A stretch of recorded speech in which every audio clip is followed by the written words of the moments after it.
And the Fox's alert in Paris tonight. One person is dead, 4 others were wounded in what police say was a knife attack in the heart of the City of Light.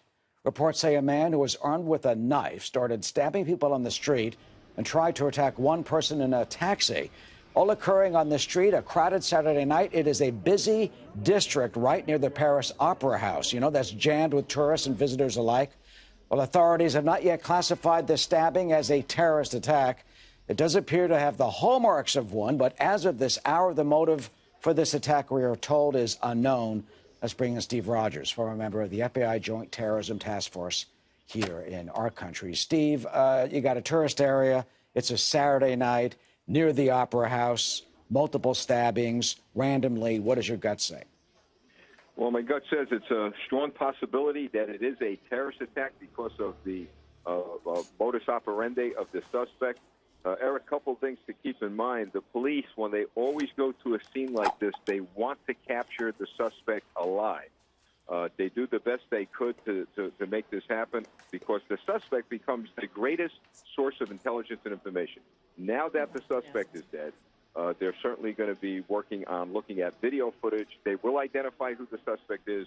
Right now, I'm sure there's forensic teams headed towards this individual's house. They're going to collect all of the data they can from his computer, electronic devices, etc.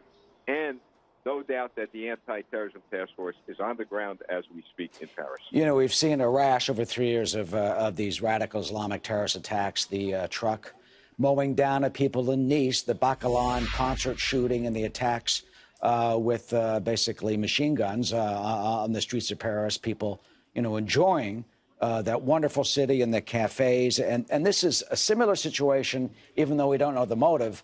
As you say, your gut leans toward that way. Have we seen and are we seeing more of these random attacks? This happened in Marseille last year. 2 women were stabbed to death. It's 17 years old and 20 years old. That was a radical Islamic terrorist attack. I mean, it seems that ISIS is calling on its believers and followers to do whatever they can, whether it's a knife or a car or a truck, whatever you can do to attack the civilized world. Well, you're exactly right, Eric. Look, we've had great strides in decapitating ISIS in the Mideast through the president's very aggressive military campaigns there. So they're taking the battle to our streets. That's what they're doing. And it's interesting, Eric, is they're using low-tech devices now, vans, cars, knives. And one common denominator, as you just articulated, is in these attacks are taking place where there's a high volume of people to cause the most terror you possibly could. And so, yeah, we're probably going to see more of this down the road. But saying that, we're probably going to see an increase in cooperation and the sharing of intelligence and information worldwide. I mean, there are so many of these type of suspects. I mean, how can authorities really keep track of them? We've seen this in Israel. They've had a pretty good handle on it. While there have been knifings and cars being driven into sidewalks because, you know, they don't have, you know, a lot of assault weapons in Israel, for example. And as you say, a knife, just go to the kitchen drawer if you're a follower and you just go out and carry out some type of an attack. Well, your greatest way to combat this, and I've mentioned it many times as others have, is if you see something, say something, and I've added something to that. If you sense something, the greatest way to combat terrorism is people in their neighborhoods, in their schools, in their workplace. They see something or sense something not right, they got to let the police know. And, you know, Eric, you're right. How do you prevent somebody going on a street in a theater district with a knife and start stabbing people? Nearly impossible. But you will find that every single incident, there was always someone who came forward and said, gee, I saw something on the social media that this person put. They said something to someone. So we're going to have to combat this terrorism worldwide from the neighborhoods. But you know, Steve, that so often doesn't happen. The families say, well, we didn't know. The guy's making the bombs in the basement. You know, we didn't know. Oh, the packages were guns. Oh, we didn't know. You know, we didn't know he was radicalized. You know, the friends all know. The family, they all know. They see the guy on the computer.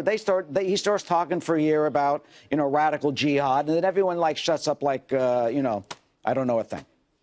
Yeah, you're right. There's a lot of people. We see that in crime. People see crimes committed. Oh, I didn't know that Joey was going to do this. The fact of the matter is that they do know but we have to depend on people who are going to be vigilant and take some action. All right, That's Steve. the only way we combat this. All right, Steve, thank you so much. Steve Rogers weighing in, seeing that scene horribly tonight. One person on the street dead, 4 others injured severely by a man who police say was randomly stabbing people on the street as of this hour. They are not classifying it as a terrorist attack, but the anti-terrorist prosecutor in Paris, there are calls for them to be involved.